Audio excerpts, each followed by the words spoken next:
El contador Enrique Iglesias, un contemporáneo absoluto en este ciclo de inmigrantes, es uno de los uruguayos más reconocidos a nivel nacional e internacional y goza del respeto de todos. Es un hombre de referencia para la clase política, para el mundo financiero internacional, los empresarios, la academia y vastos sectores sociales. Pero fue nuestro país, Uruguay, el que tuvo el privilegio de recibirlo junto a su familia procedente de España en la década del 30. En el año 2000, tuve el privilegio de realizar una entrevista para el ciclo Confidencias en la que lo acompañó su amiga y actriz Dahal Sfair, en la que hablamos de sus orígenes y de su carrera. Esta entrevista mantiene vigencia aún hoy y propongo que a continuación la repasemos juntos.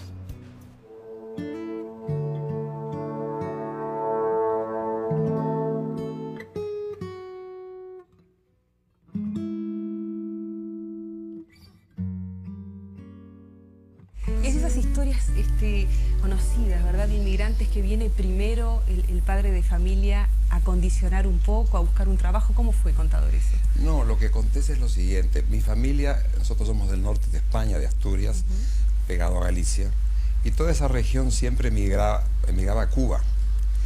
En el año 29 viene la famosa crisis del azúcar y la crisis mundial, y hizo muy dura la vida en Cuba. Entonces mi tío, el hermano mayor de mi padre, no el mayor, el segundo, le mandó decir: no te vengas para Cuba porque aquí la cosa anda mal, vámonos para Uruguay que parece que está mejor. Y efectivamente aquí la crisis llegó más tarde que en Cuba, 2 años después. Y entonces rumbeamos para aquí con mi tío José María, que es el hermano de mi padre, y nos vinimos en el 31, mi padre, primero a tantear la cosa, a trabajar, y después a instalar el almacén, que es lo que correspondía.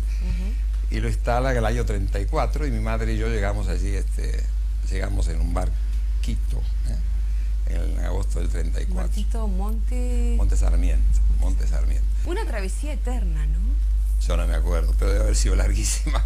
Para mi madre sin duda, porque ella dejar España en aquella época, cuando se dejaba detrás la tierra española, era como dejarla para siempre, ¿no?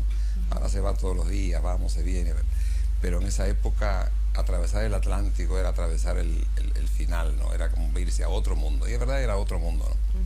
Pero así fue, así llegamos a Guaycurú, Colorado.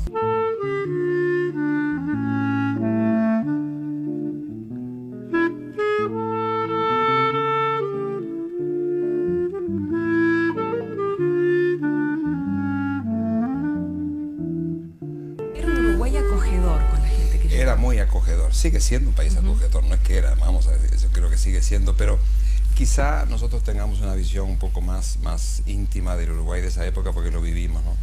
Y esta amistad con mis amigas y toda su familia tiene mucho que ver con el barrio. Sí. El barrio era un poco el instrumento, yo no sé, debe ser ahora también, pero en aquella época era el instrumento de socialización. A nosotros que veníamos allá, 2 galleguitos que venían de España con un niño a meterse en un país que no conocían, el barrio los recibía como tal. Yo me acuerdo muy bien de cómo era aquella vida, ¿verdad? Porque en el fondo no se iba tanto al centro, en esa época se vivía en el barrio, ¿verdad? El barrio era la casa grande, ¿no? Donde todos nos encontrábamos, donde todos sabíamos de todos, donde todos acompañamos las alegrías y las tristezas. Nosotros llegamos en fin de agosto, ¿no? En España aparentemente no había reyes, eso de los reyes. Ahora todo es Navidad, se regala en Navidad. Sí, en esa época se regalaba en reyes, que todavía algo queda ahora. Pero yo siempre le contaba a mis padres esto, que cuando el primer reyes sería en el 35, ¿verdad? A mis padres no se le ocurrió que yo tenía que tener algún regalo. Y la gente del barrio fue temprano en la mañana con un balde de playa y una pala para decir: póngaselo a Enrique en los zapatos.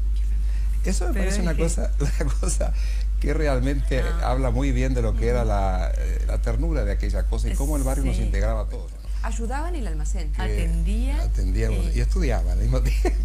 Sí. Eso yo me acuerdo. Después mi padre compró un almacén en la calle La Rañaga y Asilo, cerca del 8 de octubre, donde yo ya estaba en la facultad. Y acostumbraban ellos descansaban al mediodía, mi madre sobre todo, que trabajaba, atendía la casa, era medio complicado. Y yo me quedaba, digamos, entre las 2 y las 4, ahí tenía. Entonces estudiaba en el mostrador. Y la gente que venía me decía: no, Enrique, vengo más tarde, seguí estudiando. Entonces, claro, cuando llegaba al final de la tarde, Y cuando se venía mi padre, Natalia, me decía, pero ¿y no vendiste nada hoy? Y bueno, dije, no vi, la gente no vino. ¿Cómo que no vino la gente? No. La verdad es que había venido, pero se había ido para dejarme estudiar. Qué linda relación. Este almacén de sus padres inmigrantes y ese barrio montevideano que recuerda con cariño fueron los escenarios de su crecimiento hasta llegar a ser un hombre referente en la economía internacional. No fue fácil el camino. El esfuerzo familiar para la superación de los hijos a través del estudio fue una constante en la vida del contador Iglesias. Contador, ¿fue a la escuela del Sagrado Corazón del Reducto? ¿Cómo no? A los hermanos Sagrado Corazón, al lado de la iglesia de Nuestra Señora de los Dolores, sí. Era muy importante la educación para esa familia. Sí, enormemente. Yo creo que, yo siempre digo, le he dicho y lo repito también, que yo estoy muy endeudado en enseñanza secundaria, el liceo y preparatorio, las dos cosas. Porque primero, la altísima calidad de la enseñanza, los profesores eran verdaderas autoridades, muchos de ellos autodidactas, y yo recuerdo que sobre todo en las materias, pero sobre todo en las humanísticas, pasando por la literatura, la historia, la geografía, en general las matemáticas también, desde luego, pero fue una enseñanza sobre todo humanística de primerísima calidad.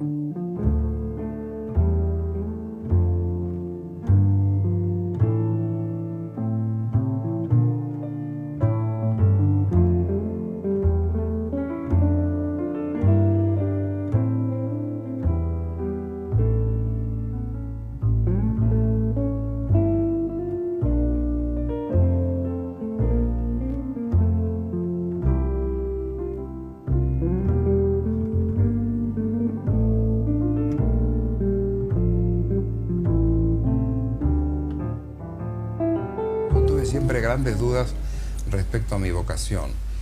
Cuando estaba en el liceo, yo no sé si le pasará a los muchachos ahora, pero elegir la carrera es una cosa angustiante, era ¿qué hago? ¿Qué no hago? Y me acuerdo que yo tenía estas opciones. Mi padre quería que fuera farmacéutico, quería cambiar el mostrador de madera por el mostrador de vidrio, cosa que le parecía fascinante. A mí no era un tema. Después yo estaba pensando también en la posibilidad de seguir química, fíjese usted. Y la otra alternativa era ciencias económicas, es decir, tenía un espectro casi totalmente incompatible. Finalmente opté por esta última, que a mi padre no le gustaba nada, porque tenía la visión del contador en aquella época. Mi padre era muy amigo, quería mucho la independencia que da el trabajo independiente. Entonces él me veía siempre al contador como una dependencia muy directa y por tanto perder libertad. Entonces no le gustaba nada. Pero a mí me parecía que esta carrera era lo que me iba a dar menos frustración en el caso de que yo después descubriera que no era lo que a mí realmente me gustaba. Lo que pasa es que después yo seguí el rumbo que me volcó más hacia el lado económico que al lado de la empresa. Nunca tuve realmente un ejercicio profesional como en la parte administrativa, y siempre me fui volcando más a la parte económica porque tuve excelentes profesores también que me inculcaron inmediatamente la vocación por los temas económicos y sociales. Y de ahí seguí la carrera y las oportunidades que me fue abriendo la vida.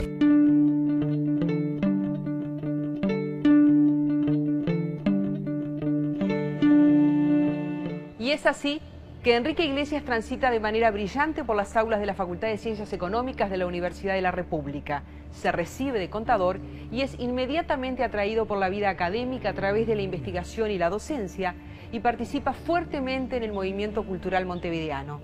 Al mismo tiempo, es convocado, siendo muy joven, por el sector privado y se desempeña en la gerencia del banco UBUR. Son los tiempos de las teorías desarrollistas de la década del 60 en América Latina, y Enrique Iglesias lidera la experiencia de la CIDE, que implicó relevar y proyectar el país entero.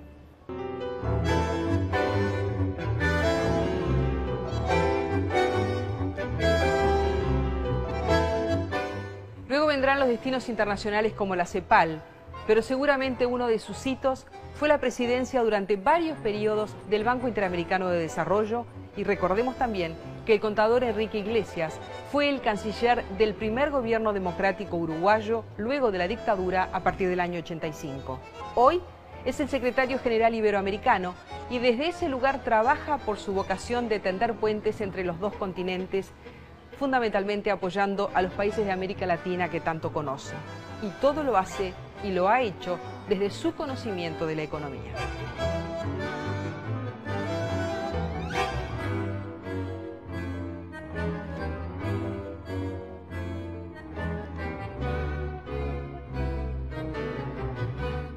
¿Qué cara de la economía es la que usted encontró, es la que usted cultiva? Bueno, su función social, ¿no? La economía solo se justifica como ciencia en la medida que sea capaz de asignar bien los recursos para que esos recursos puedan de alguna manera ponerse al servicio de la sociedad, del bien común.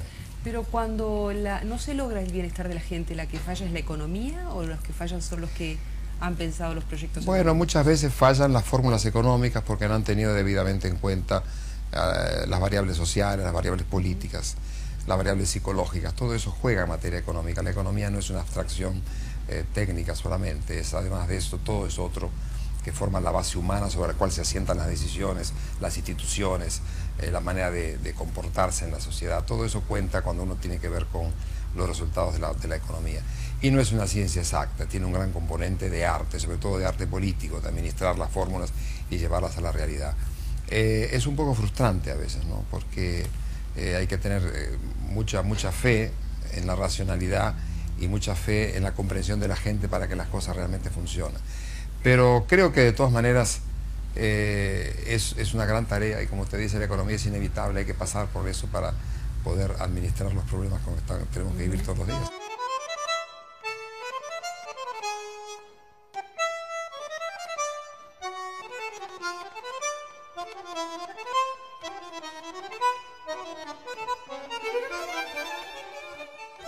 ¿Cómo mira usted hacia atrás de lo que ha sido toda esta trayectoria? Mire un poco como, primero como le digo, hay siempre un factor suerte en todo esto. En la vida es el factor X, la suerte es importante. Pero después un país enormemente generoso, ¿no? Porque si uno tiene un poco de suerte, puede llegar, luchando y peleando, puede llegar a cualquier nivel. Eso es lo grande de este país. Y yo lo digo esto, lo he dicho muchas veces, la calidad humana del uruguayo y de las uruguayas es realmente excepcional. Porque aquí no hay ninguna barrera, no hay un problema de prejuicio, no hay un problema de exclusión. Todo eso creo que es lo que hace este país un gran país. Y la gente joven tiene enormes posibilidades en el futuro, va a tener que tenerlas, hay que crearle las posibilidades de que las tenga. Pero yo creo que el país, en lo personal, es más mi condición de uruguayo, mi condición de hijo de esta tierra, que me dio todo, a mí y a toda mi familia, y por tanto, muy agradecido.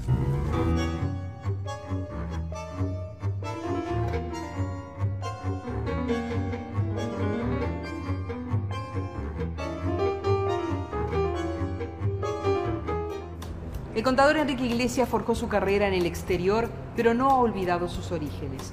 Su familia llegó a nuestro país siendo aún él un niño y fue aquí en Uruguay donde aprendió los valores que lo llevaron a ser quien es, un hombre respetado en su profesión. Margarita Xirgu, por su parte, llegó a Uruguay exiliada de la España franquista y lo hizo con una carrera formada, siendo una actriz reconocida mundialmente.